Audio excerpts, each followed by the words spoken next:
Monsieur Hérault, merci d'être parmi nous pour les 80 ans de la clinique Bretéché. Je souhaitais avec vous revenir dans votre action de maire à cette époque-là.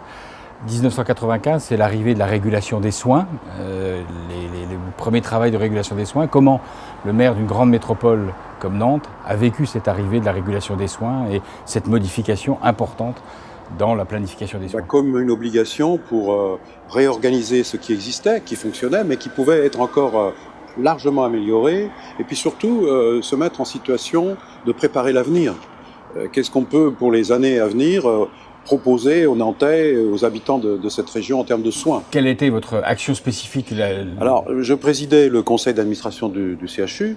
Il me paraissait essentiel que le CHU lui-même prépare sa mutation au sein de cet ensemble à la fois public et privé et mutualiste, que le CHU puisse trouver un nouvel élan, donc d'où le projet de CHU qui va finalement avoir le jour pour qu'il puisse jouer son rôle essentiel, son rôle stratégique, et puis en même temps faire en sorte que les cliniques privées et mutualistes apportent aussi leur propre concours. Ce qui voulait dire réfléchir en termes d'urbanisme à la localisation de ces différents établissements. À cette époque-là, effectivement, il y avait 17 cliniques privées qui existaient à Nantes. La plus petite, elle faisait 10 lits route de Rennes.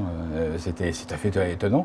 Et à cette époque-là, c'est joué l'avenir de la clinique Bretéché. Et le maire de Nantes que vous étiez à l'époque a soutenu, et quand je dis soutenu, je sais ce que je veux dire, le maintien de la clinique Bretéché en centre-ville. Quelle était votre réflexion à ce moment-là pour nous aider? Ma réflexion, c'était effectivement dans ce nouveau paysage qu'on connaît aujourd'hui, c'est qu'on conserve au cœur de Nantes un établissement comme la clinique Bretéché, qui elle-même était en mutation, qui se réorganisait, qui n'a cessé de se réorganiser. Il ne s'agissait pas de garder uniquement l'existant. Donc nous avons fini par convaincre qu'en effet, nous pouvions construire ce nouveau paysage d'offres de soins avec au cœur de Nantes, à la fois le CHU et la clinique Bretéché et les autres établissements plus en périphérie.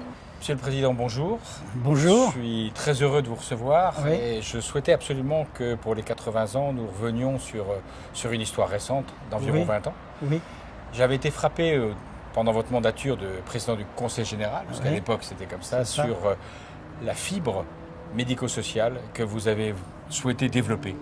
J'aimerais avoir votre sentiment par rapport à ça, parce que c'était une action très originale à l'époque. Si vous voulez, la réalité des choses, c'est que plus de la moitié du budget d'un conseil général, à l'époque, était dédié aux questions sociales et médico-sociales. Protection de l'enfance, personnes âgées, personnes handicapées, insertion.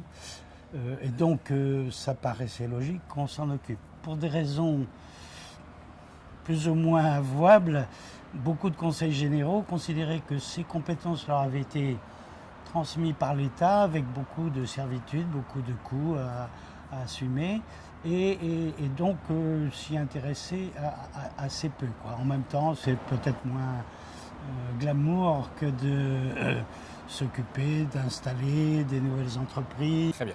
Et donc dans cette dynamique-là, on a senti, nous comme acteurs de soins de l'époque, on a senti cette impulsion en particulier sur la personne âgée. Alors pour nous dans Nantes, mais dans l'ensemble du département. Comment vous aviez envisagé ça dans cette optique médico-sociale? Le département de Loire-Atlantique n'avait pas globalement un déficit de structures d'accueil pour personnes âgées à l'époque. En revanche, il y avait un certain déséquilibre entre la ville de Nantes, qui avait sans doute pas assez de place pour des retraités ou des personnes plus dépendantes qui souhaitaient rester sur Nantes, et le secteur autour rural notamment, où parfois pour des raisons un peu électoralistes, chaque conseiller général voulait avoir sa maison de retraite. Cette question était réelle et c'est ce qui avait amené mon prédécesseur à racheter 3 anciennes cliniques ou cliniques qui étaient en cours de regroupement à l'époque pour en faire des structures d'accueil de personnes âgées. Donc c'est ainsi que le Conseil général en 2002 a racheté donc la clinique de l'Espérance, rue Philibien, la clinique de la Haute-Forêt et puis la clinique Catherine de Sienne. On savait que ces locaux-là ne seraient pas débloqués en quelque sorte en termes d'autorisation avant peut-être une dizaine d'années au rythme auquel ça se faisait. Donc on vous a recédé Catherine Dessay. La conclusion que je tirais de tout ça, c'est que très souvent dans la gestion des affaires publiques, je préfère ce terme à politique qui est parfois un peu dans la gestion des affaires publiques, que ce soit les élus ou les administrations, n'ont pas toujours une claire conscience du temps et de l'urgence des choses. Et donc on a un projet, mais peu importe s'il est réalisé 5 ans ou 10 ans plus tard.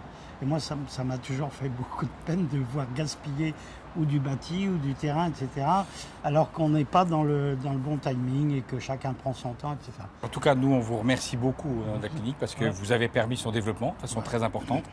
Et le projet actuel de la clinique, il ne serait pas fait si vous n'aviez pas été là au bon moment et à la bonne heure. Voilà. Un grand merci. Je vous en prie. C'est très important que les établissements ne soient pas simplement conservés, mais qu'ils se transforment et qu'ils répondent aux nouveaux défis.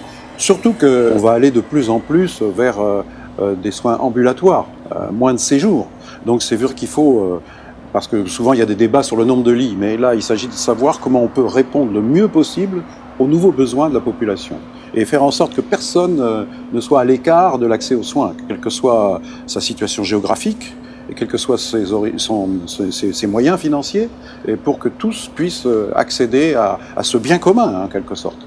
Et c'est pour ça que ça demande beaucoup d'efforts. Je sais que la clinique Bretéché, par exemple, a fait beaucoup d'efforts, mais ça n'a de sens que si ça s'inscrit dans une stratégie d'ensemble et qui soit partagée par tous les acteurs. Et donc, évidemment, le maire n'est pas le seul décideur, loin de là, puisque nous avons bien sûr l'État, l'agence régionale de santé, et évidemment, le maire peut impulser.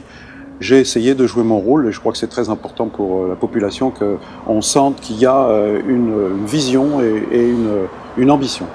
Eh bien, écoutez, je vous en remercie beaucoup parce que je peux témoigner effectivement, parce que cette époque-là j'étais à la responsabilité de la clinique et je peux témoigner que c'est grâce à vous que la clinique Bretéché continue à perdurer et à vivre. C'est grâce à tous les acteurs qui savent travailler ensemble. Certes, mais encore une fois un grand merci. Merci à vous aussi.